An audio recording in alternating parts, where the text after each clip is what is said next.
नमस्कार, आप देख रहे हैं प्राइम न्यूज और मैं हूं आपके साथ आलोक शुक्ला। आप सोच रहे होंगे कि काजल की कोठरी में सब काला कहने की जरूरत क्या आन पड़ी है।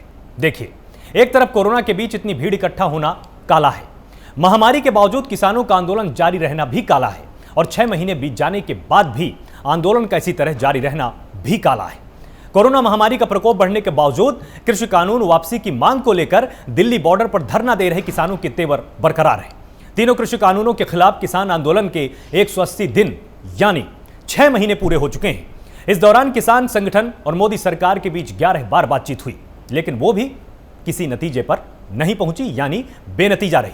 सुप्रीम कोर्ट ने दखल दिया, फिर भी कोई नतीजा नहीं निकला, और देखते ही देखते आंदोलन के 6 महीने पूरे हो चुके हैं। ये 6 महीने पूरे होने पर किसान संगठन ने 26 मई को काला दिवस मनाने का ऐलान किया है, और अपने इस काला दिवस पर किसान बड़ी संख्या में इकट्ठा हो रहे हैं, केंद्र सरकार के खिलाफ प्रदर्शन कर रहे हैं, नारेबाजी की जा रही है। इस सब के बीच कोरोना फैलने के खतरे को पूरी तरह से नजरअंदाज कर दिया गया है। वहीं दूसरी तरफ 6 महीने गुजर जाने के बाद भी सरकार ने न तो आंदोलन रोकने के लिए नए कृषि कानून को हटाने के बारे में विचार किया, न ही किसान कोरोना के खतरे को देखते हुए आंदोलन खत्म करने के लिए तैयार हुए। कोरोना के खतरे के बीच भी जिस बड़े पैमाने पर किसान इकट्ठा हो रहे हैं और काला दिवस मनाने की तैयारी कर रहे हैं, क्या इसे हिंदुस्तान का काला दिवस न कहा जाए? कितने बड़े खतरे और कोरोना की तीसरी लहर की आहट के बाद भी किसान अपनी मांग से हटने के लिए नहीं, बल्कि खतरे को समझने और फिलहाल के लिए ही सही आंदोलन को टालने के लिए तैयार नहीं है। ऐसे में बड़े पैमाने पर कोरोना के फैलने के खतरे को भी नजरअंदाज नहीं किया जा सकता है।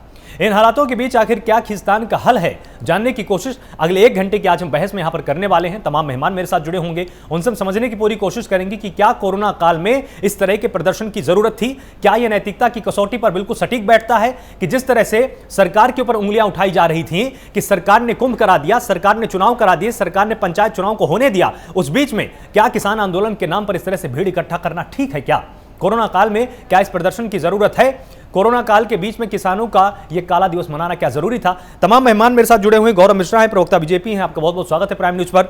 मुजफ्फर खान है, प्रवक्ता सपा है, आपका भी बहुत बहुत स्वागत है प्राइम न्यूज पर।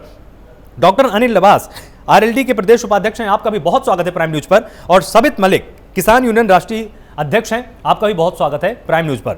सबसे पहले सबित जी, हम आपके पास आना चाहेंगे। लगातार देखिए कोरोना की आहट पूरे देश में देखी जा रही है। लगातार लोग बोल रहे हैं कि कोरोना के बीच में किसी भी तरह का कोई एक ऐसा प्रदर्शन नहीं होना चाहिए जिसमें भीड़ हो। आपको क्या लगता है, इस मौके पर प्रदर्शन करना ज्यादा जरूरी था या जो कोरोना की गाइडलाइन थी उसका पालन करना ज्यादा जरूरी है? मैं नाम आपका नहीं सुन पाया था, अगर बता दो तो मेहरबानी होगी। आलोक शुक्ला। हाँ शुक्ला जी, मैं आपको ये बताना चाहता हूँ कि जो आंदोलन चल रहा है ये आज शुरू नहीं हुआ है या 10 दिन से नहीं हुआ, ये इसको आज 6 महीने पूरे हो गए हैं। और सरकार ने जो हमको ये 3 काले कानून दिए थे, ये इस कोरोना काल में ही दिए थे। तो हम लोग तो जो है लगातार आंदोलन कर रहे हैं। और आपको एक चीज और बता दे, जब पिछली बार किसान आंदोलन के लिए निकला था उस टाइम भी देश में उससे पहले बहुत कोरोना था, लेकिन जैसे ही किसान आया आधे केस हो गए थे। और अब जिस दिन किसानों ने घोषणा की कि हम काला दिवस मनाएंगे, पहले 4.5 लाख प्लस केस आ रहे थे, वो तुरंत 2 लाख से नीचे आ गए। और किसान वहां पर अलग अलग झोपड़ी, अलग अलग घर बनाकर रह रहे हैं, जैसे गांव हो, जैसे एक बस्ती हो। उससे ज्यादा लोग तो वहां आसपास फ्लैटों में रहते हैं, कम जगह में। तो हम लोग सैनिटाइज भी करते हैं और डॉक्टर की व्यवस्था हमारी अपनी है, और ऊपर वाले की भी दुआ है कि वहां पर कोई कोरोना का केस नहीं है। पूरे हिंदुस्तान में कोई जगह ऐसी नहीं है जहां कोरोना ना हो। हमारे यूपी में, हमारे शामली में एक गांव है छोटा सा, उसमें 60 लोग मर गए। फतेहपुर में एक गांव में 100 लोग मर गए। एक पीलीभीत में सैतल कस्बा है, वहां 70-80 लोग मर गए।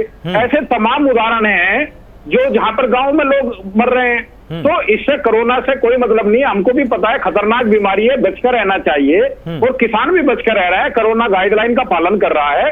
लेकिन सरकार कितनी निर्दयी हो गई है, उसको अपने किसान के बारे में सोचना ही नहीं है। वो बात ही नहीं कर रही है, उनकी सुनने को कोई तैयार ही नहीं है। अरे कम से कम सरकार को ये सोचना चाहिए, ऐसी महामारी है, हमारा किसान जिसने हमको वोट देकर राजा बनाया है, वो दिल्ली के चारों तरफ सड़कों पर पड़ा हुआ है। कम से कम उनकी बात सुनिए। हम वही मांग कर रहे हैं जो इन्होंने हमसे कहा था, जो इन्होंने हमको सपने दिखाए थे, जो इन्होंने आशाएं दी थी। इन्होंने खुद लेटर लिखा था माननीय, जब ये मुख्यमंत्री थे प्रधानमंत्री जी, कि किसानों को एमएसपी मिलनी चाहिए, किसानों को एमएसपी मिलनी चाहिए। तो हमने किसानों को वही मांगा है। इन्होंने कहा था कि हम लोग जो है किसान को 60 साल उम्र होने के बाद में पेंशन देंगे। इनके मैनिफेस्टो में है 2019 के में। इन्होंने कहा था किसान क्रेडिट कार्ड 1 लाख तक के पे हम ब्याज नहीं लेंगे। ऐसे तमाम वादे हैं जो इन्होंने किए थे, लेकिन इन्होंने सारे के सारे वादे झुटला दिए। और जो इनको मैनिफेस्टो में नहीं था, जो जिससे इनके उद्योगपति मित्रों को लाभ हो रहा था, वो कानून लागू कर दिया हमारे ऊपर। हमारी इतनी तो मांग है कि माननीय प्रधानमंत्री जी खुद कह रहे हैं कि एमएसपी थी, एमएसपी है, एमएसपी रहेगी। हाँ। तो उसको कानूनी जामा पहना दीजिए और जो बिल है इनको वापस ले लीजिए, मिल बैठ के बात करते हैं, आगे सही तरीके से कानून बना लेंगे। आपकी जो मांगे हैं सभी जी, उस पर तो कोई प्रश्न चिन्ह है ही नहीं। आपकी जो मांगे हैं वो पूरे देश के किसान की मांगे हैं, ये हर कोई जानता है। लेकिन क्या ये सही समय है, जिस तरह से सरकार को कोसा जा रहा था कि कुंभ करवा दिया, पंचायत चुनाव होने दिए, बंगाल में जाकर इतनी बड़ी रैलियां कर दी, तो क्या किसान इस तरह से इकट्ठा होकर इस दौर में, जबकि जानते हैं हम कि दूसरी लहर के दौर से भी हम गुजर रहे हैं, अभी हमने पार नहीं किया है इसको, क्या इस तरह का प्रदर्शन ठीक था? प्रश्न यही है। आलोक शुक्ला जी, आपकी चिंता वाजिब है, लेकिन ये बताइए किसान कहाँ चला जाए? अगर वहां से गांव में चला जाएगा तो गांव में तो और ज्यादा बीमारी है, वहां पे जाते ही मरेगा। किसान के पास तो हर वक्त खतरा होता है। रात को खेत में पानी चलाता है, सांप काट लेता है, वहां मर जाता है। किसान ठंडी से मरता है। किसान की सारी फसलों को आवारा पशु खा रहे हैं, उसको तो हर कोने पे मरना है। लेकिन किसान अब की बार यहाँ सोच कर आया है। देखो, यहाँ पर कोई जबरदस्ती नहीं लाया जाता, किसान अपनी मर्जी से आते हैं, अपनी खुशी से आते हैं। वो सोच कर आया या तो हमको बिल वापसी, नहीं तो तब तक नहीं घर वापसी, मर जाएंगे। अच्छा ये बताइए, अभी तक वहां पर कोई पुष्टि नहीं हुई है कोरोना की। 2 लोग ये कहते हैं, चलो हम मान लेते हैं कि 2 लोग वहां पर कोरोना से निधन हुआ है। हमारे 470 प्लस लोग वहां पर आंदोलन में एक्सपायर हो चुके। सरकार के किसी नुमाइंदे ने आज तक वहां पर जो ठीक स्तर पर है संवेदना व्यक्त नहीं की है। किसान की कोई कीमत ही नहीं है इनके पास में कि ये हमको अपना विपक्ष मानकर काम कर रहे हैं। हमने बार बार कहा है कि हमने वोट दिए, जब भी किसानों की वोट से आप माननीय प्रधानमंत्री जी बने हो। हाँ। और अगर आप नहीं करोगे तो हमारे पास लगातार आंदोलन के अलावा कोई रास्ता नहीं है। जिस राज्य में जो चुनाव होगा, ठीक है, आपकी बात मैं समझ गया, आप क्या कहना चाहते हैं। गौरव मिश्रा हमारे साथ जुड़े हुए प्रवक्ता बीजेपी। गौरव जी, इनका साफ तौर पर यही कहना है कि हम जो आंदोलन कर रहे हैं ना, उसके पीछे भी सरकारी जिम्मेदारी, क्योंकि सरकार हमारी मांगों को सुन नहीं रही है। अगर सरकार हमारी मांगों को सुन लेती, टेबल पर बैठकर अगर वो समझ जाती कि किसान क्या चाहता है, बिल को वापस ले लेती, तो हमको इस तरह का आंदोलन करना ही नहीं पड़ता। इसकी जिम्मेदारी भी सरकारी है, इसका इनमें कोई हाथ नहीं है। देखिए, इनके जो नेता हैं राकेश टिकैत, यानी राकेश बालियान टिकैत जो है, उनका 20 जून 2020 का एक बयान है। जब ये कानून पास हुए थे तो उन्होंने बड़ी खुशी जाहिर की थी, और ये कहते हुए कि हमारे पिता का सपना साकार हुआ है। और ऐसा कौन सा कारण है कि ऐसी कौन सी मजबूरी है जो इनको मजबूर कर रही है 6-6 महीने तक इस आंदोलन को आगे बढ़ाने के लिए? और हर प्रकार के प्रयोग इस आंदोलन में देखे गए, चाहे वो देश विरोधी प्रयोग हो, या 15 अगस्त का प्रयोग हो, या फिर बंगाल की एक बेटी के साथ बलात्कार हो उसी धरना स्थल पर, और फिर उसकी मौत हो जाती है। मेरा तो ऐसा मानना है कि ये आंदोलन ठेकेदारी पे चल रहा है। हाँ। सुन लीजिए, अभी आप बोल रहे थे तो हम नहीं बोल रहे थे, पूरी बात सुन लीजिए। ये ठेकेदारी पर आंदोलन चल रहा है, गिव एंड टेक की पॉलिसी पे आंदोलन चलाया जा रहा है। और जो विपक्ष की पार्टियां हैं उनसे इन लोगों ने ठेका ले रखा है। और वास्तव में अगर किसानों के ये हितैषी होते तो इस महामारी के दौरान जो किसान मरे हैं कोविड के कारण, उनकी जिम्मेदारी पूरी की पूरी इन्हीं लोगों की जाती है। उनकी मौतों के जिम्मेदार यही लोग हैं जो उनको मौत के मुंह में ढकेलने का काम कर रहे हैं। और अरे शांत रहो यार, पहले सुनो। जब आप बोल रहे थे तो मैं नहीं बोल रहा था। जब आप बोल रहे थे तो मैं नहीं बोल रहा था। तो अभी आप सुनो, हम बोल रहे हैं, आप सुनो, ठीक है? नहीं, आप सुनो, जब मैं बोल रहा हूँ तो आप सुनो। एमएसपी, अब एमएसपी पे आ जाओ, आप एमएसपी पे आ जाओ, एमएसपी पे आ जाइए आप। 2015 तक 3 लाख, 3.25 लाख किसान आत्महत्या कर लिए। 2015 से पहले 20 वर्षों में, मात्र 20 वर्षों में, 1995 के बाद से आप कहां सोए हुए थे? एमएसपी लेकर के कहां सोए हुए थे? कौन लाया एमएसपी? हमारी ही सरकार एमएसपी लाई है। माननीय मोदी जी ने ही एमएसपी दिया है। एमएसपी की गारंटी लागत का 1.5 गुना मूल्य मोदी जी ने ही दिया है। और आप पेंशन की बात करते हैं। प्रधानमंत्री किसान सम्मान निधि में 2-2 हजार रुपया साल में 3 किस्त में किसान भाइयों को जाता है, वो प्रधानमंत्री मोदी जी ने दिया है। आपको पता नहीं है? जल से नल प्रधानमंत्री मोदी जी का संकल्प है। हर घर में गैस का चूल्हा प्रधानमंत्री मोदी जी का संकल्प है। प्रधानमंत्री आयुष्मान भारत के 5 लाख का इंश्योरेंस मिले किसान को, वो प्रधानमंत्री जी मोदी जी ने दिया है। आपको ये सब चीजें नहीं दिखाई देती क्योंकि आप ठीके पे आंदोलन कर रहे हैं। आप आंदोलन जीवी लोग हैं और किसी न किसी येन केन प्रकार आप 2024 तक अनरेस्ट पैदा करके देश में रखना चाहते हैं। 2024 तक आंदोलनों के माध्यम से सरकार को, समाज को अस्थिर करना चाहते हैं, गृह युद्ध फैलाना चाहते हैं। यह आप लोगों की सोची समझी रणनीति का हिस्सा है और आप लोग एक्सपोज हो चुके हैं पूरी तरह से। आपके संगठनों में भी फूट पड़ चुकी है, वो भी अलग हो चुके हैं। ठीक है, डॉक्टर अनिल डबास हमारे साथ जुड़े हुए हैं, आरएलडी के प्रदेश उपाध्यक्ष हैं।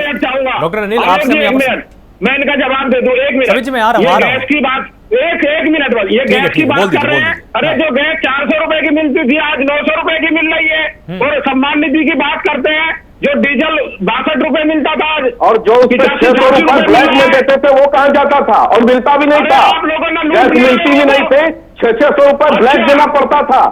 ये क्यों भूल रहे हो आप? उसको बिगाड़ो। अभी तो घर पे लाइन लगा करके आता है देने के लिए। की जनता को लूट लिया है, आप लुटेरे हो, आप आंसू भी हो, आपको शर्म आनी चाहिए झूठ बोलते हुए। ठीक है, आपकी भी बात आ गई। डॉक्टर अनिल लबास हमारे साथ जुड़े हुए हैं। डॉक्टर अनिल, आपसे हम ये यहाँ पर समझना चाहेंगे, क्या किसान आंदोलन में जानबूझकर ऐसी रूपरेखा बनाई जा रही है कि भले ही कोरोना संक्रमण चल रहा है, भले ही कोरोना फैल जाए, क्योंकि इसके देखिए 2 लाभ हैं। एक तो आंदोलन भी हो जाएगा और अगर संक्रमण फैलता है तो भी सरकार की विफलता को बाद में यहाँ पर कह दिया जाएगा कि सरकार का मैनेजमेंट ठीक नहीं था।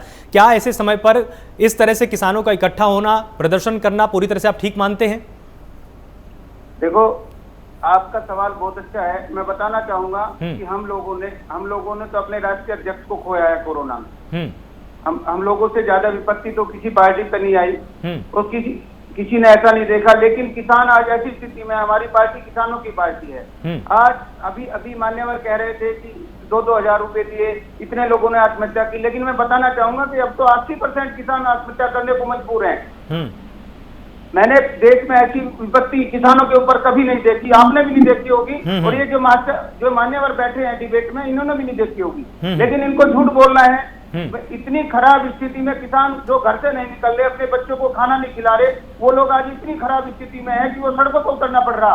काले कानून इतने लोगों के ऊपर थोप दिए कि आने वाले 5 साल बाद अगर ये कानून आज राकेश टिकैत जी और किसान उठ जाए और जो है, तो आप ये देखना 1-2 साल के अंदर क्या स्थिति हो जाएगी किसानों की।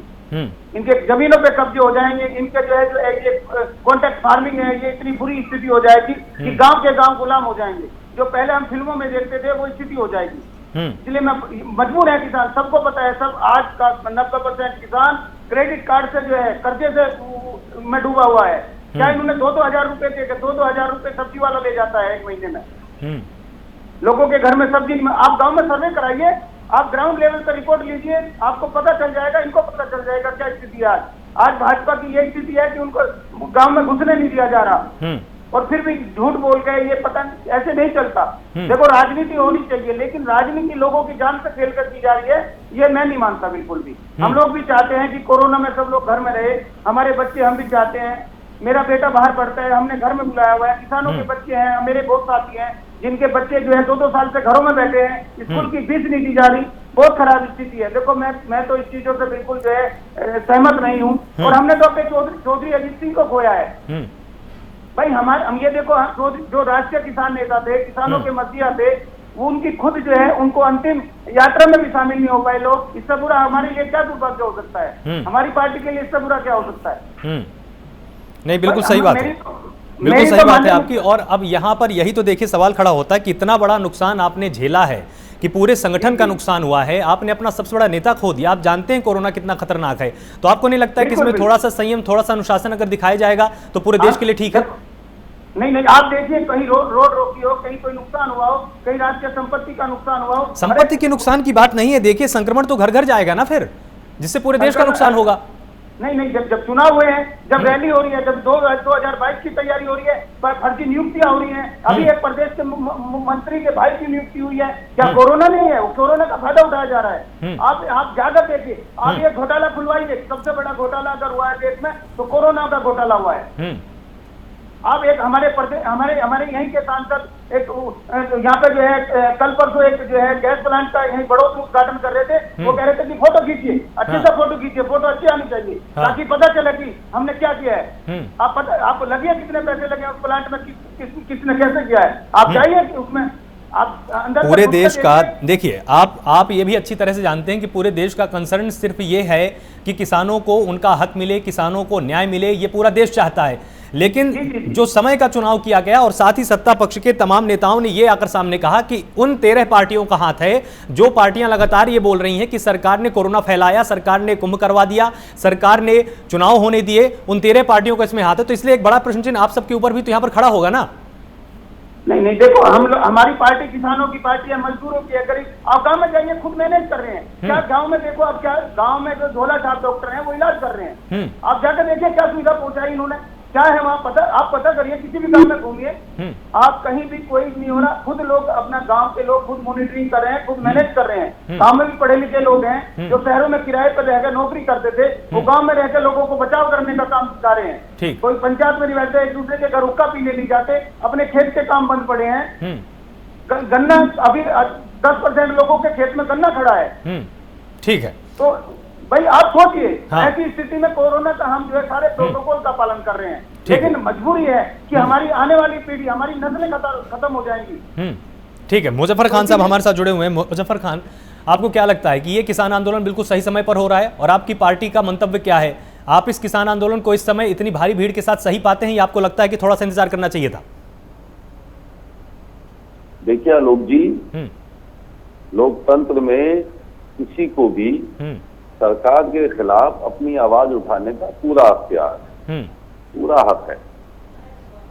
उसको हम ये नहीं कह सकते कि साहब वो लोग या किसान गलत कर रहे हैं।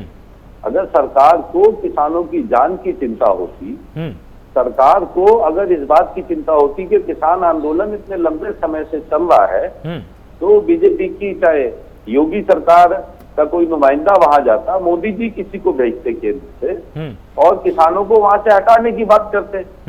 और सबसे बड़ी बात यह है आलोक जी कि सरकार को अगर वाकई ये फिक्रमंद होते किसानों के, नौजवानों के, तो ये कहते साहब ठीक है, हमने आपकी बातें मानी और आज जो है हम जिस तरह से आप चाहते हैं हम उन कानूनों को वापस ले रहे हैं, आपको एमएसपी देंगे।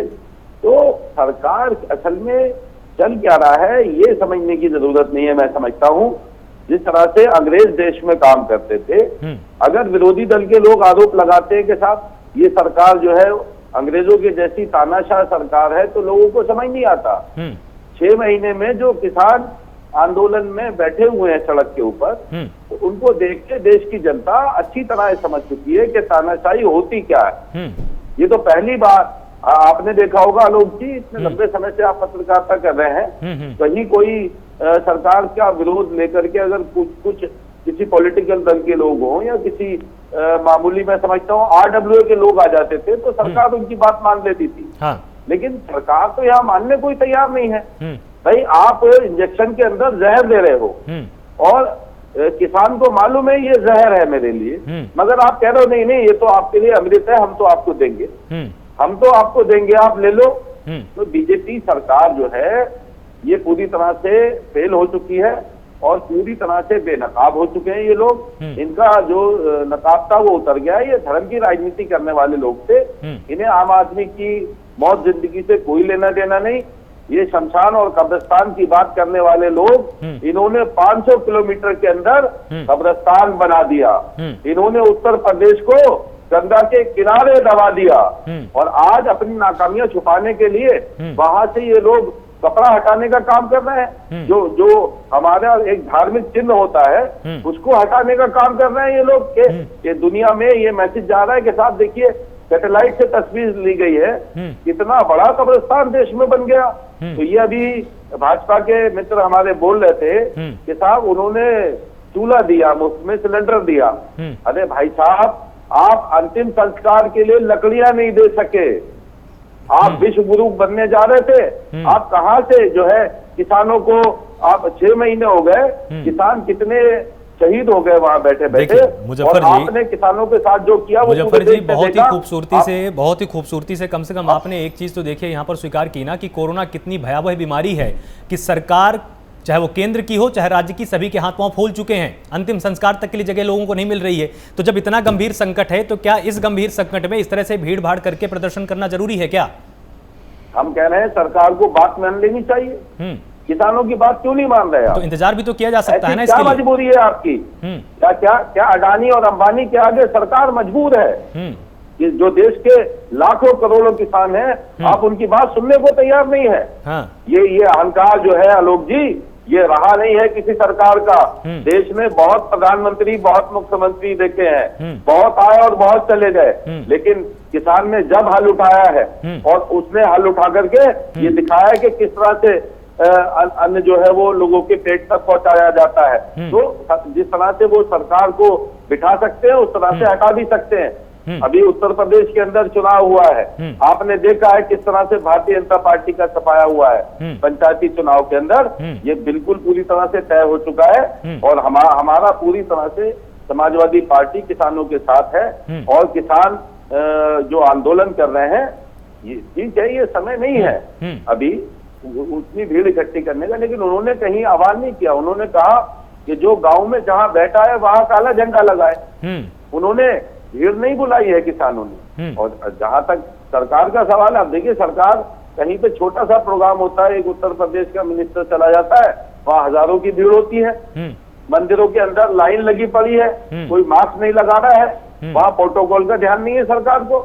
लेकिन किसान जो है वो उसका दमन करने पे तुली है ये सरकार। तो ये दमनकारी नीति है सरकार। गौरव जी, इनका ये कहना है कि अगर किसान आज प्रदर्शन कर रहा है तो उसके पीछे सरकार का जो रवैया है वही जिम्मेदार है।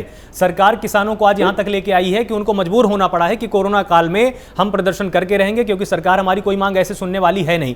तो इसके पीछे एक तो ये सरकार का यहाँ पर रोल निभा रहे हैं। और दूसरा प्रश्न मेरा ये भी है आपसे कि इसमें राजनीतिक पार्टियों का भी कुछ आपको हाथ दिखाई देता है क्या, या ये सिर्फ और सिर्फ स्वतः स्फूर्त आंदोलन माना जाए जो कि किसानों द्वारा पूरी तरह से प्रेरित किया गया है?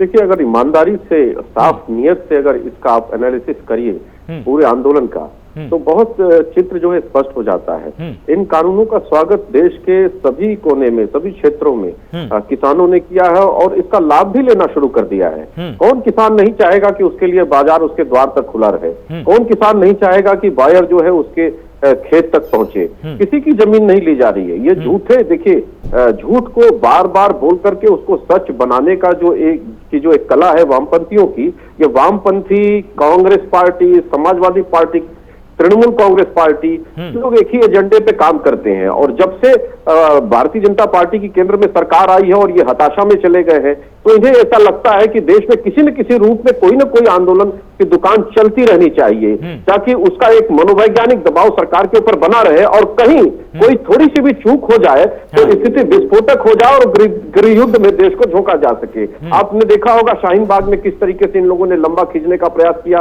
देश के सभी शहरों में शाहीन बाग बनाने का प्रयास किया। अंततः उसकी परिणति 54 लोगों की जान लेने के बाद ही गई। 54-55 लोग उस दंगे में, दिल्ली के दंगों में मारे गए और उनके नेता शामिल थे। उनके नेता भी शामिल रहे इसमें, पूरी तरह से स्पष्ट है।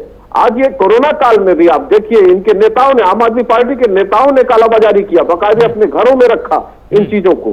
तो कहीं ना कहीं अव्यवस्था, दुर्व्यवस्था देश में फैलाने की साजिश है। और किसान को अगर वास्तव में ये ईमानदारी से लाभ पहुंचाना चाहते हैं और इन कानूनों के विपक्ष में कुछ काम करना चाहते हैं, तो इन कानूनों को कैसे हटाया जाए उसका प्रारूप बताने का इनको 15 बार मौका मिला है। 15 बार सरकार के साथ मान लिया आपकी सारी बातें सही है कि इसमें राजनीति हो रही है, लेकिन अगर राजनीति हो रही है तो आप भी तो कम से कम चिन्हित कीजिए ना उन लोगों को कि फला नेता इसमें शामिल है, कौन सी पार्टी इसमें शामिल है। आप खुलकर बोलते भी नहीं, आप सिर्फ विपक्ष शब्द का आप जो इस्तेमाल कर देते हैं।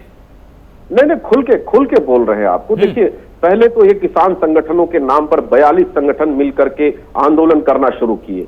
अंततः जो उसमें ईमानदार लोग थे, जो वास्तव में कानून की सच्चाई को जब समझ सके, बहुत से किसानों को तो पता ही नहीं कि वास्तव में ये कानून है क्या। इन लोगों ने झूठा एक पुलिंदा वहां मर्सिडीज और हमर और तमाम महंगी महंगी गाड़ियों से आने वाले किसान जरा विदर्भ में जाकर के 4 गरीब किसानों की मदद कर देते तो समझ में आता कि हाँ, किसानों के हमदर्द हैं, हितैषी हैं।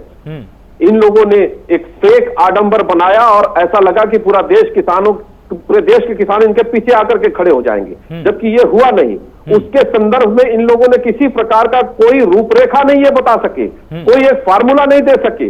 15 बार सरकार के साथ वार्ता करने के बाद भी इनके पास कोई फार्मूला नहीं निकला और अंततः इनके अपने संगठनों 42 संगठनों में से आधे से ज्यादा छोड़ के चले गए और बहुतों ने तो इनकी खुल करके बुराइयां भी करनी शुरू करी। उसके वीडियो भी तमाम सोशल मीडिया पे वायरल हो चुके हैं। लोगों ने बताया कि इनकी असली सच्चाई क्या है, कौन लोग इनके पीछे है, किस तरीके से लोग काम कर रहे हैं, क्या मोडस ऑपरेंडी है। और आज ये पंजाब से आते हैं, सर्वाधिक खरीद गेहूं की पंजाब से हुई है, एमएसपी पर हुई है, पूरे देश में रिकॉर्ड खरीद हुई है और रिकॉर्ड उत्पादन भी हुआ है। हमारे देश के अन्नदाताओं ने रिकॉर्ड उत्पादन किया है। गन्ना की बात करते हैं, उत्तर प्रदेश में रिकॉर्ड भुगतान हुआ है गन्ने का। तो ये किसान कैसे समृद्ध होगा भाई? किसान तो इसी तरीके से समृद्ध हो सकता है कि योजनाओं का लाभ मिले किसान को। ये तो योजनाओं को ही खा जाना चाहते हैं, क्योंकि उससे इनकी जेबें भरती थी, इनकी दुकानदारी चलती थी, इनकी ठेकेदारी चलती थी, इनके ऊपर चोट लगाया है सरकार ने, तो इसलिए तिलमिला रहे हैं। हाँ सवित जी। हाँ जी, मैं बीच में कट गया था, आवाज नहीं आ रही थी। मैं अभी थोड़ी सी बात सुनी भाई साहब की, इनसे पूछे पिछले 4 साल में गन्ने का इन्होंने 1 रुपया नहीं बढ़ाया। और ये जो गन्ने के भुगतान की बात कर रहे हैं, पिछले वर्ष का 3000 करोड़ और इस वर्ष का 15,000 करोड़, 18,000 करोड़ रुपए बकाया है। और इन्होंने खुद वादा किया था कि हम 14 दिन में गन्ने का भुगतान करेंगे। माननीय प्रधानमंत्री जी ने वादा किया था, माननीय गृह मंत्री जी कह के गए थे, जैसे उधर बुग्गी तुलेगी, आपकी ट्राली तुलेगी, आपको चेक मिलेगा 14 दिन का। और माननीय मुख्यमंत्री जी ने वादा किया था।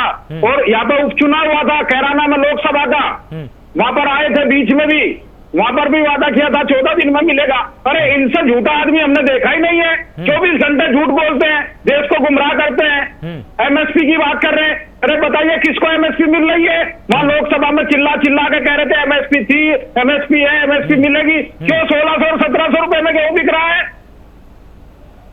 क्यों बिक रहा है 16? और ये किसान की आय दुगनी करने की बात करते हैं, गन्ने का आप ही लोगों के कारण बिक रहा है, आप ही लोग। देखो ऐसा कहना नहीं चाहिए, लेकिन मैं अभी बताऊं, माननीय मुख्यमंत्री जी ने अभी फिर बहुत बड़ा झूठ बोला है प्रदेश के सामने। उन्होंने कहा 35 वर्ष की आयु वालों को जितनी वैक्सीन दे रहे हैं उसकी डबल देंगे। अरे 35 वालों को तो मिल ही नहीं रही है। इनके नीचे से ऊपर तक सब लोग झूठ बोलते हैं। एक भी चीज ऐसी नहीं जो सत्य हो और जिससे विश्वास हो चुका है। अभी हमारे मिश्रा जी बैठे हैं, इनसे कोई पूछ ले, पिछले वर्ष का भुगतान अभी तक नहीं हुआ भैया, आप 14 दिन में कह रहे थे। अरे इसी का नतीजा है कि ये लोग घुस नहीं पाए। जो वेस्टर्न यूपी की बेल्ट है, गन्ने की बेल्ट, इनके लोग वहां पर घुस नहीं पाए, विरोध होता है। मेरे भाइयों ऐसा ना करो, किसानों को ना लूटो, जो कहा था वो कर लो, नहीं तो आपका बहुत बुरा हाल होने वाला है, जैसा कि पंचायत चुनाव में हुआ है। इतना ही कहूंगा मैं अभी। गौरव जी, इनका सीधे तौर पर यही कहना है कि लगातार जिस तरह की लापरवाही बरती जा रही थी, तो उसमें सरकार कहीं ना कहीं लगातार झूठ भी बोल रही है, जिसके चलते इस तरह के आंदोलन हो रहे हैं। आप कोरोना को लेकर भी आप झूठ बोल रहे हैं, आप किसानों को जो गन्ना मूल्य के भुगतान की बात कहते हैं वो भी झूठ है। देखिए, सच बोलने का लाइसेंस तो केवल यही लोग ले रखे हैं, और जो ये बोलेंगे उसको सच माना जाए तो जितना भी चाहिए। जो सच बोलता है ना, उसके साथ जनता भी खड़ी होती है, ठीक है। और किसान आंदोलन ये 6 महीने से चला रहे हैं। प्रतिदिन किसानों के लिए काला दिन है, प्रतिदिन इन लोगों ने काले दिन के रूप में ही मनाया है, और वो किसानों के लिए काला दिन के रूप में मनाया है। दरअसल किसान के हितैषी ये है ही नहीं। किसान के हितैषी होते तो निश्चित रूप से किसान हितैषी कार्य करते। दरअसल इन लोगों का जो नेक्सस रहा है, जो एमएसपी पे खरीद होती थी, लगभग 87%, 90% जो खरीद होती। अरे शांत रहो भैया, बोलने दो। आप तो बोल चुके हो, तो फिर बीच में क्यों बोल रहे हो आप? आपके बोलने में तो हम बोल नहीं रहे थे। आप तो झूठा बोल करके आप दुनिया भर का गाना सुना दिए, तो मैं तो बीच में नहीं टोक रहा था आपको। तो अभी आप सुनो, मेरी भी सुन लो, मेरा भी 2-4 तो आज सुन लो आप। अरे अरे कौन झूठा है तो जनता तय करेगी ना। आप कौन होते हो सर्टिफिकेट बांटने वाले? जनता तय करेगी ना। आपका 90% की खरीद पे जो दलाली आती थी वो दलाली का कारोबार खत्म हो गया, इसलिए आप तिल मिला करके बैठे हुए, इसलिए आप परेशान हो। ठीक है, आपकी सच्चाई ये है, आपकी सच्चाई यही है। और सरकार तो एमएसपी पे खरीद कर रही थी, कर रही है और करेगी भी भविष्य में। एमएसपी बढ़ाई थी, बढ़ा रही है और भविष्य में भी बढ़ाएगी। इसलिए जो ये सरकार अब तक इतिहास के पन्नों में किसानों के लिए जितना कार्य इस सरकार ने किया है, शायद 70 वर्ष में वो काम कभी नहीं हुआ था। इसको झुटलाया नहीं जा सकता। और आप झूठ का प्रोपेगेंडा कितना भी चलाते रहो, डॉक्टर अनिल लेकिन बीच में आप कहना चाह रहे थे। स्वीकार नहीं करेंगे। ठीक है गौरव जी, डॉक्टर अनिल बीच में कुछ कहना चाह रहे थे, वो भी अपनी बात यहाँ पर रखना चाहते हैं। डॉक्टर अनिल, मैं कह रहा था कि अगर हम लोग झूठ बोल रहे हैं तो ये सच वो करें ना, प्रूव करें। भाई गन्ने का पेमेंट है, आप ऑन रिकॉर्ड दिखाएं। अगर इन्होंने मैं बताता हूँ आपको, एक भी दिन का गन्ने का पेमेंट किया हो, आप प्रूव करें। भाई ये सारा झूठ बोलते हैं। मुझे जरा ये बता दीजिए, मार्च 2017 के पहले बसपा और सपा के सरकारों ने गन्ने का टोटल कितना भुगतान किया था? आप बताइए मुझे। मैं बताऊंगा कितना भुगतान किया था और कितना बकाया छोड़ के गए थे? कितना बकाया छोड़ के गए? कभी गन्ने का, मैं आपको बताता हूं कि हमारी सरकार ने पिछले 3 वर्षों में अब तक कितना गन्ने का भुगतान कर दिया है किसानों को, जो आपके कैलकुलेटर में भी नहीं बैठेगा। 1.25 लाख करोड़ से ऊपर का भुगतान, 1.25 लाख करोड़ से ऊपर का भुगतान हमारी सरकार ने, उत्तर प्रदेश की योगी आदित्यनाथ की सरकार ने गन्ना किसानों का भुगतान किया अभी तक। आप क्यों भूल रहे हो? 25,000 करोड़ का बकाया छोड़ के गए थे आप लोग किसानों का।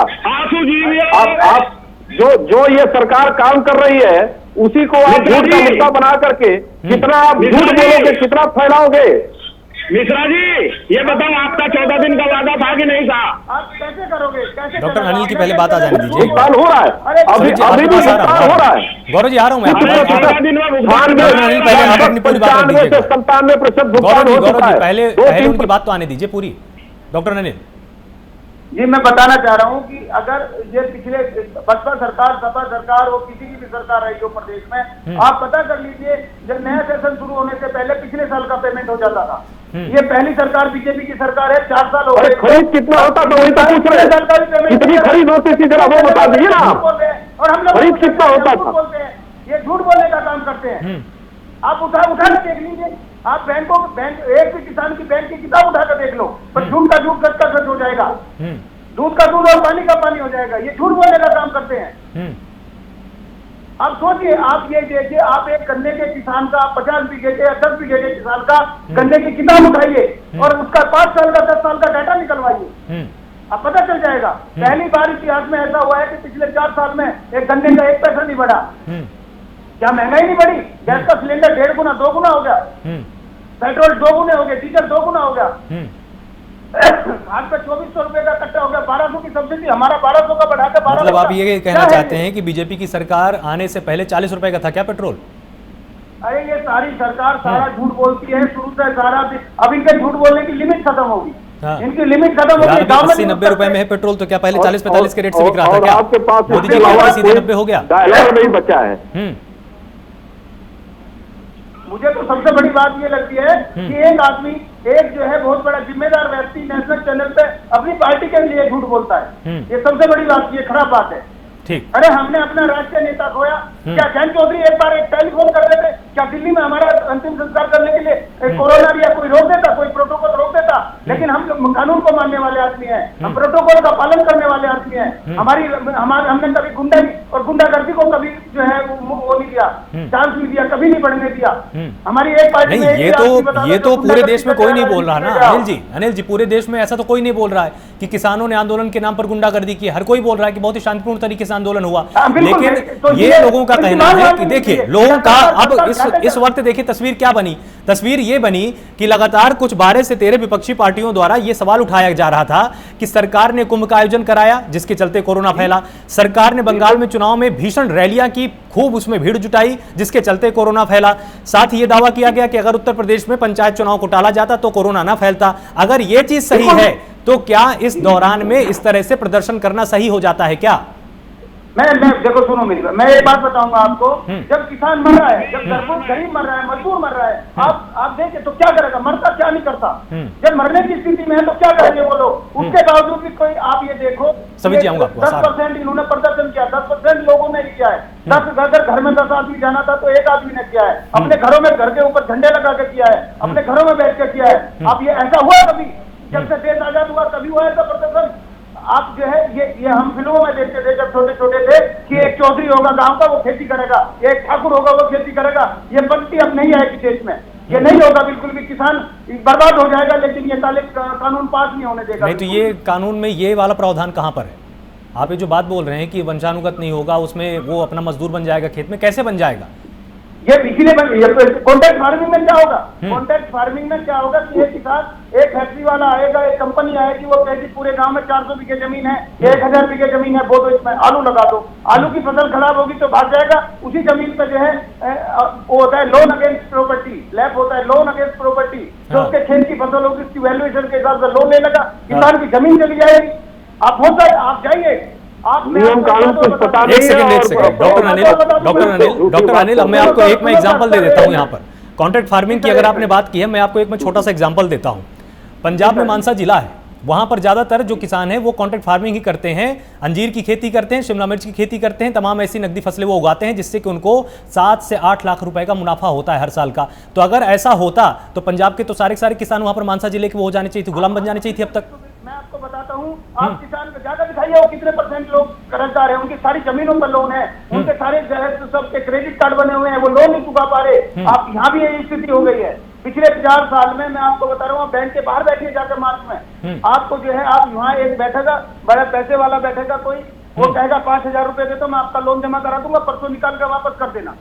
आप नहीं समझ सकते। अच्छा, एक फिर और मेरा छोटा सा आपसे मेरा फिर एक छोटा सा और है आपसे प्रश्न कि जो मौजूदा एपीएमसी मंडियों की स्थिति है उससे आप बिल्कुल संतुष्ट हैं? वो फिर ठीक है बिल्कुल? नहीं।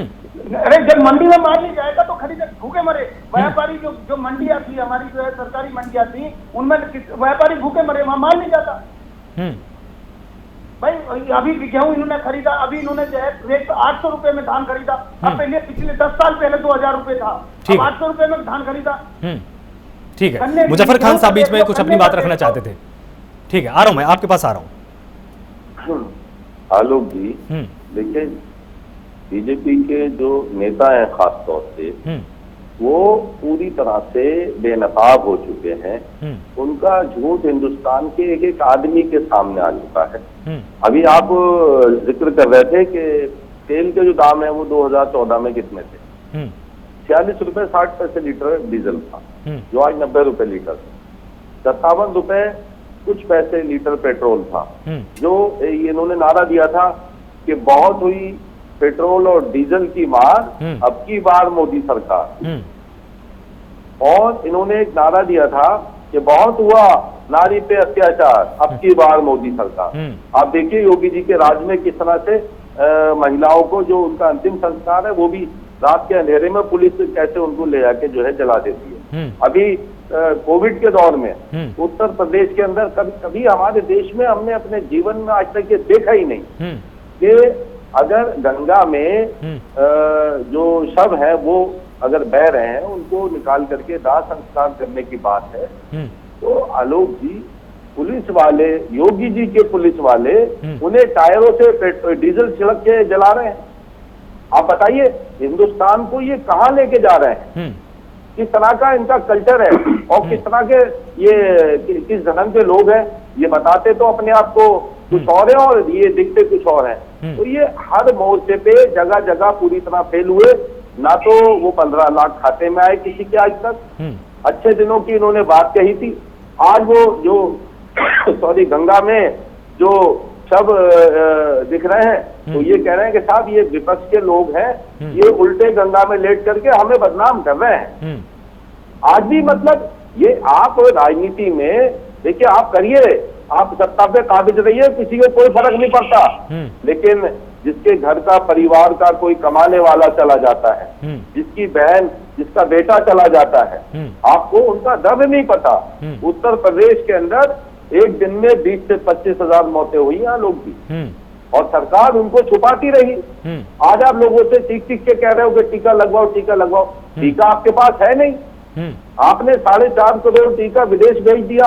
अगर उसमें से 2 करोड़ उत्तर प्रदेश में लगा दिया होता, ये आपने आंकड़ा आपने साझा किया किया। मुजफ्फर जी, आपने ये आंकड़ा साझा किया, अच्छी बात है। अब मुझे एक प्रश्न का आप यहाँ पर उत्तर दीजिए कि जिस तरह से लगातार आंकड़े सामने आए थे उत्तर प्रदेश में, आपको याद होगा 38,000 से 40,000 रोज लोग संक्रमित हो रहे थे। अगर इसी तरह से लोग संक्रमित होते रहे, इसी तरह से अगर प्रदर्शनों को और ज्यादा हवा दी गई, फिर अगर संक्रमण फैलता है तो उसकी जिम्मेदारी फिर कौन लेगा? सरकार को लेना चाहिए या फिर विपक्षी पार्टी लेगी? आलोक जी, बिल्कुल मैं आपकी बात से इत्तेफाक करता हूँ। देखिए, जो आपने संख्या बताई वो कम है। सरकार ने जांच कराई ही नहीं उत्तर प्रदेश के अंदर। गांव-गांव और कस्बे का हमें मालूम है क्या हाल है, कितने दर्द से गुजर रहे हैं उत्तर प्रदेश के लोग, योगी सरकार को नहीं मालूम। तो मेरा ये मानना है कि लाखों की संख्या में रोजाना मरीज वहां निकलते, तो 20-25 हजार तो मैं आपको मौतें बता रहा हूँ जो सरकार ने छुपाई। और सरकार अगर ये बात उजागर करती, पब्लिक के सामने लेके आती, लोग सोशल डिस्टेंसिंग का भी पालन करते, मैं समझता हूँ, लोग इस बीमारी से डरते अपने घर में बैठते। और टीका लगवाने से भी आज हमने देखा है कि लोग जो है, एक टीम गई टीका लगाने गांव में, तो वो नदी में कूद गए कि हम टीका नहीं लगवाएंगे। आप देखिए, अगर किसी चीज को जनता से छुपाएंगे जो जनता के हक में है, केवल आप अपनी छवि बचाने में लगे हुए हैं कि साहब हमारी जो है छवि खराब ना हो, तो वो तो हो चुकी, उसमें अब कहीं कुछ नहीं हो सकता। और किसानों को नहीं करना चाहिए था आंदोलन, किसानों को वापस ले लेना चाहिए था, किसान उसके लिए तैयार बैठे थे, आपने ही नहीं करने दिया वो। आप कहते कि साहब ठीक है, अडानी के जो गोदाम है उनको हम बंद कराएंगे, जिस तरह से मंडियां है वैसे चल रही है। ये बार बार जिक्र करते हैं कि एमएसपी थी, एमएसपी है, एमएसपी रहेगी। अरे भाई, आपने थोड़ी दी है। आपने नहीं दी है ना, आपने एमएसपी के लिए कानून बनाया था। ये तो पहले से है। आप जो ढोल पीटते हो वो बीजेपी का ने नहीं दिया है देश को, वो तो पहले सरकारों ने एमएसपी देने का काम किया। लेकिन बीजेपी के राज्य में किसी किसान को न्यूनतम समर्थन मूल्य पर उसको भुगतान नहीं हो रहा, उसको पैसा नहीं मिला, चाहे वो धान की हो, गेहूं की हो, गन्ने की हो, दालों की हो, कोई फसल हो, कहीं मिलना हो तो आप बताइए।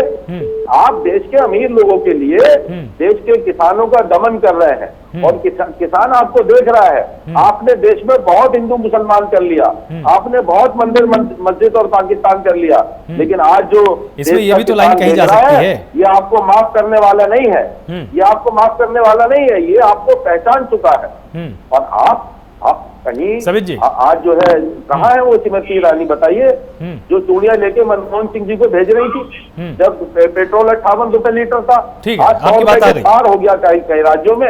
वो गायब है बिल्कुल। जिम्मेदारी लोगों की जाने जाती रही, कोई मंत्री, कोई जिम्मेदारी को लेकर मैंने आपसे सवाल पूछा था कि अगर इस तरह के प्रदर्शनों से संक्रमण फैला तो इसकी जिम्मेदारी कौन लेगा? अंत में सरकार लेगी या फिर आप लोग लेंगे? बिल्कुल, ये पूरी तरह से योगी सरकार को इसकी जिम्मेदारी लेनी चाहिए और किसानों से माफी मांगनी चाहिए और मोदी जी से आग्रह करना चाहिए कि मोदी जी अब मान जाइए, 6 महीने हो गए, इतनी हठधर्मी ठीक नहीं है, इतनी तानाशाही ठीक नहीं है। आपकी ठीक है, अमीर लोग होते हैं, इसमें बहुत अमीर लोग हैं, लेकिन सरकार तो गरीबों से चुनी थी, किसानों ने चुनी थी। आ रहा हूं, मैं आपके पास आ रहा हूं, एक सेकंड। तो उनकी क्यों नहीं सुन रहे हैं आप? हम भी उनसे मांग करते हैं कि आप समाजवादी पार्टी की तरफ से हम ये मांग रखते हैं कि मोदी जी इस पे जल्द फैसला ले और जो है किसानों की मांगे माने, ताकि किसान अपने घर जाए। 6 महीने हो गए, ना वो खेती कर पा रहे हैं, ना बाड़ी कर पा रहे हैं, और सैकड़ों किसानों की वहां जाने। ठीक है मुजफ्फर जी, ठीक है, आपकी बात आ गई। सबित जी, आप कुछ बीच में कहना चाहते थे? कहना चाह रहे हैं, किसान यूनियन के राष्ट्रीय अध्यक्ष होने के नाते हम लोग जो आंदोलन कर रहे हैं, हमारा निजी विरोध किसी से नहीं है, ना किसी व्यक्ति विशेष से, ना किसी पार्टी से, ना ही किसी पार्टी से हमको सहयोग की वो है। अभी तक जितना भी आंदोलन चला है, किसी भी राजनीतिक आदमी को ना तो मंच दिया गया है, ना माइक दिया गया है। हमारा जो विरोध है वो नीतियों से है। ठीक, अगर नीतियां गलत हैं, पहली सरकारें थी उन्होंने गलत काम किए, किसानों ने उनको हटा दिया। अगर ये लोग सही काम नहीं करेंगे, जितने वादे किए हैं वो पूरा नहीं करेंगे, यहाँ तो चिल्ला लेंगे, समझा लेंगे, झूठे आंकड़े पेश कर लेंगे, लेकिन जब फील्ड में जाएंगे तब इनको हकीकत सामने आएगी। तो हम कहते हैं अभी आंख खोल लो, अभी समय बचा है, नहीं तो फिर जब चिड़िया खेत चुग जाएगी तब क्या करोगे आप। तो किसानों की बातों को समझिए और उनको मानिए, नहीं तो आपको आने वाले भविष्य में ये राजपाट छोड़ना पड़ेगा। ठीक है डॉक्टर अनिल, आपका क्या कहना है सरकार से? अब आपकी क्या मांग है कि चलिए प्रदर्शन के जरिए आपने ये तो जता दिया कि हम कितने गंभीर हैं इन बिलों को लेकर, हम इनको वापस कराए बिना मानेंगे नहीं, किसी भी तरह की महामारी आ जाए, किसी भी तरह का कोई संकट आ जाए, हम बिल को बिना वापस के मानेंगे नहीं। आपकी क्या मांग है सरकार से? नहीं देखो, महामारी पूरे देश पे है, इसके लिए हम भी जो है दुखी हैं। हमारे भी बहुत नजदीकी लोग भी गए हैं और सबसे बड़ा दुख हमें ये भी हुआ है कि हम उनके अंतिम संस्कार में उनके दुख में शामिल भी नहीं हो पाए। महामारी हमारे लिए या प्रदेश सरकार के लिए, देश के लिए नहीं है, वो सबके लिए है। हाँ। लेकिन हमारी मांगे ये है कि हमारी, चलो वो मांगे अभी चुनाव करा दें इस मुद्दे पे, प्रदेश में चुनाव करा दें, 3 साल के लिए टाइम बढ़ा दें जो है, और उसके बाद जो है लिखित में MSP की गारंटी देते हैं। भाई 3 साल के लिए अभी ये की जिद रह जाएगी, 3 साल के लिए टाइम बढ़ा दें, 2 साल इनके हो गए, 3 साल के बाद जो है अभी सरकार आएगी, उस पर चुनाव करा दे, इस मुद्दे पे पता चल जाएगा इनको, और MSP की गारंटी दे दें, MSP की गारंटी लिखित में देकर और सरकार से बात करें, वहाँ के जो है उनके जो है जो इनकी वो है इनकी किसान यूनियन के जो लोग हैं जो इनकी कमेटी में है, उनसे बात करें, प्रधानमंत्री बात करें, मुद्दे पे चुनाव करा दे, पता चल जाएगा देश का किसान क्या चाहता है। भाई हम लोगों की जिद नहीं है, हम लोग ये एक हमारी जरूरत है। भाई हम लोगों को अगर किसी चीज की गारंटी नहीं मिलेगी, हमें किसी के रेट नहीं मिलेंगे तो हम क्या कर लेंगे बताओ। हम तो हमारे भाई घर में अगर कोई चीज नहीं मानता तो बच्चा जिद करता है ना। हमारे तो वो जो है हमारे देखो सर्वे करवा, देश के प्रधानमंत्री हैं, देश की ताकत है, प्रदेश के मुख्यमंत्री है, वो बहुत बड़ी ताकत है, वही हम उनके पास ही तो जाएंगे। बच्चा कहाँ जाता है? हम तो उनकी प्रजा है, हम तो जनता है, जनता कहाँ जाएगी? हम किससे मांगेंगे? बिल्कुल। अगर ये महामारी, भाई अब तो जो है 6 महीने हो गए, अब देश में ये देखो 6 महीने का किसान, आप ये देखो, आप यहाँ डिबेट में बैठे हैं, 1 घंटा बैठना आपके लिए, उसके बाद आपको 50 कॉल आपकी मिस कॉल पड़ी हुई होंगी। जो किसान वहाँ बैठे हैं, क्या उनके घर में बच्चे नहीं है? क्या उनका परिवार नहीं है? क्या उनके खाने की दिक्कत नहीं हो रही? आप उनके घर की जांच कराइए, आपको पता चल जाएगा कैसे ऐसी फंडिंग हो रही है। आप उनके घरों की जांच करा लो ना, उनके घर में कैसे चल रहा है खाना, कैसे रह रहे हैं उनके। भाई कुछ तो करो भाई, आप एक टीम बनाओ, सारी विपक्षी पार्टियों को लेकर बना लो। जरूरी नहीं है कि आप बीजेपी के लोग रहे, उसमें सब पार्टियों के 2-2 लोग रहे, बीजेपी के 5 लोग रह लें, एक कमेटी बनाओ जो वहां बैठे हैं, उनके घरों में सर्च कराइए कि उनके घर में खाना कैसे बन रहा है, कैसे खाना मिला, कैसे रह रहे हैं वो, कैसे काम चल रहा है। अरे यहाँ लोग हुए हैं जो शहीद हुए हैं, जिन्होंने कुर्बानी दी है, देश आजाद ऐसे नहीं हुआ। बिल्कुल, तो आपका ये है कहना कि सबसे ज्यादा जरूरी हमारा आंदोलन है। और कोरोना प्रोटोकॉल के बारे में आपका क्या कहना है कि जिस तरह से आप लोग प्रदर्शन कर रहे हैं उसमें क्या गाइडलाइन का आप लोग आगे हमेशा आप ध्यान रखेंगे, या जिस तरह से भी देखी गई उसी तरह से देखी जाएगी? देखो सुनो, विश्व में बता रहा हूँ मैं, सबसे बड़ा उदाहरण है चौधरी अजीत सिंह का जाना, प्रोटोकॉल का सबसे बड़ा मानना। और ये देश में अगर किसी ने इस तरह प्रोटोकॉल माना हो, अगर एक उद्घाटन होता है, एक मंत्री आता है, मैं आपको बताऊं, अब इससे बड़े दुख की क्या बात है, एक प्रदेश के बहुत बड़े केंद्र सरकार के एक मंत्री के 2 भाई चले गए, वो उन्हीं के मंत्री के। इससे बड़े दुख की बात क्या होगी? प्रदेश सरकार को माफी मांगनी चाहिए, उस मंत्री के घर पर जाकर माफी मांगनी चाहिए। भारत बीजेपी सरकार के कत्तावार मंत्री, उनके 2 भाई चले गए कोरोना में। आप सोचिए क्या इससे बड़ी भयावह स्थिति देश में क्या होगी। एक मंत्री चला गया मुजफ्फरनगर से, विजय कश्यप जी चले गए। अब ये देखिए क्या हो रहा है, MLA चले गए, चेतन चौहान चले गए पिछले कोरोना में। ठीक है, आप देखिए, आप सोचिए, हमारे टीवी चैनल के चले गए जो है, बहुत बड़े वो थे न्यूज रिपोर्टर। ठीक है, आप सभी मेहमानों का बहुत बहुत शुक्रिया हमारे साथ जुड़ने के लिए। आप सभी ने अपना अपना यहाँ पर पक्ष रखा, ये स्पष्ट करने की कोशिश की कि ये आंदोलन जरूर हो रहा है, विषमताओं के बीच में हो रहा है, समस्याओं के बीच में है और महामारी के दौर में है, लेकिन मंशा वही है आज भी आंदोलन की कि कृषि बिल को लेकर जो रार पहले छिड़ी हुई थी सरकार के साथ, वो रार आज भी बरकरार है। किसान चाहता है कि सरकार उसके दर्द को समझे, उसको अपने साथ बिठाकर उसके मर्म को एक बार भांपे और कृषि बिलों को लेकर कुछ एक ठोस फैसला लेकर सामने आए। लेकिन ध्यान रखने वाली बात यही है कि अगर सरकार को कोसा गया था कुंभ के लिए, बंगाल में चुनाव के लिए और साथ ही यूपी पंचायत चुनाव के लिए, तो अगर इस तरह का प्रदर्शन होता है तो इसकी जिम्मेदारी भी विपक्ष को लेनी ही होगी। आप भी लगातार जुड़े रहिए प्राइम न्यूज के साथ। नमस्कार।